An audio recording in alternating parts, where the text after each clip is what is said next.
আরাকানে অবাধে মুসলমান নিধন ও নির্যাতন চলছে বলে দাবি করেছে বার্মিজ রোহিঙ্গা অর্গানাইজেশন ইউকে।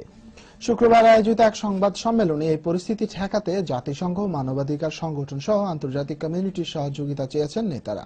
বিস্তারিত জানাচ্ছেন আমাদের চিফ রিপোর্টার ইব্রাহিম খলিল। আরাকানে মুসলিম নিধনের এ সকল দৃশ্য দেখলে গা শির উঠবে যে কোনো বিবেকবান মানুষের। এভাবেই শত শত আরাকান রোহিঙ্গা মুসলমানদের হত্যা করে লাশ ট্রাকে করে দূরে সরিয়ে ফেলা হচ্ছে। শুক্রবার পূর্ব লন্ডনে সংবাদ সম্মেলন করে এসব লোমহর্ষক ঘটনা বর্ণনা দেন রোহিঙ্গা নেতারা। তারা জানান, আরাকানে এ পর্যন্ত 1700 মুসলমানদের হত্যা করা হয়েছে। নিখোঁজ রয়েছেন আরো প্রায় 1000 রোহিঙ্গা মুসলমান। জ্বালিয়ে দেওয়া হয়েছে শত শত ঘরবাড়ি। সংবাদ সম্মেলনে তারা আরাকানে মুসলিম নিধন বন্ধে জাতিসংঘের প্রতি চাপ প্রয়োগ করতে ইন্টারন্যাশনাল কমিউনিটির প্রতি আহ্বান জানান। American Pennsylvania University professor doctor Waqar Uddin Bangladesh সরকারকে মানবিক দিক দিয়ে বিবেচনা করে অসহায় রোহিঙ্গাদের আশ্রয় প্রদানের দাবি জানান। আমরা বাংলাদেশ সরকারকে আপিল করি যে বাংলাদেশ সরকার হিউম্যানিটেরিয়ান গ্রাউন্ডের উপরে, হিউম্যানিটির গ্রাউন্ডের উপরে নির্ভর করিয়ে রোহিঙ্গাকে সাহায্য করেন, রোহিঙ্গাকে টেম্পোরারি শেল্টার দেন।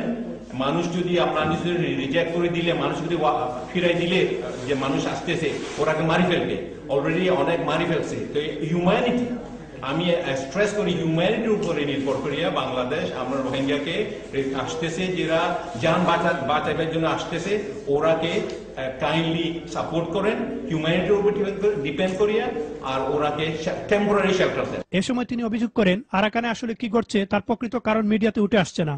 বিদেশি মিডিয়া সম্প্রদায় বার্মিজদের কাছ থেকে নেওয়া তথ্য ভুলভাবে প্রচার করছে।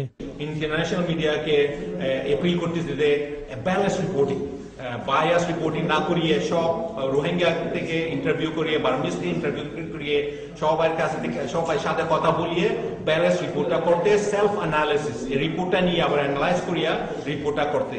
বার্মিজ রোহিঙ্গা অর্গানাইজেশনের ইউকের প্রেসিডেন্ট টমকিন জানিয়েছেন, এই অবস্থা উত্তরণের জন্য জাতিসংঘ, ওআইসি ও ট্রান্সপারেন্সি ইন্টারন্যাশনাল সহ আন্তর্জাতিক সংস্থাগুলোর সহযোগিতা পাওয়ার চেষ্টা চলছে।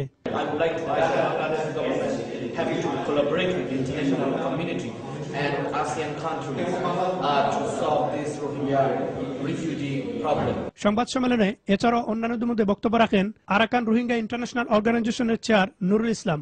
সংবাদ সম্মেলনে রোহিঙ্গা নেতারা আরাকানের অসহায় মুসলমানদের সাহায্যে এগিয়ে আসতে ব্রিটিশ বাংলাদেশিদেরও আহ্বান জানিয়েছেন।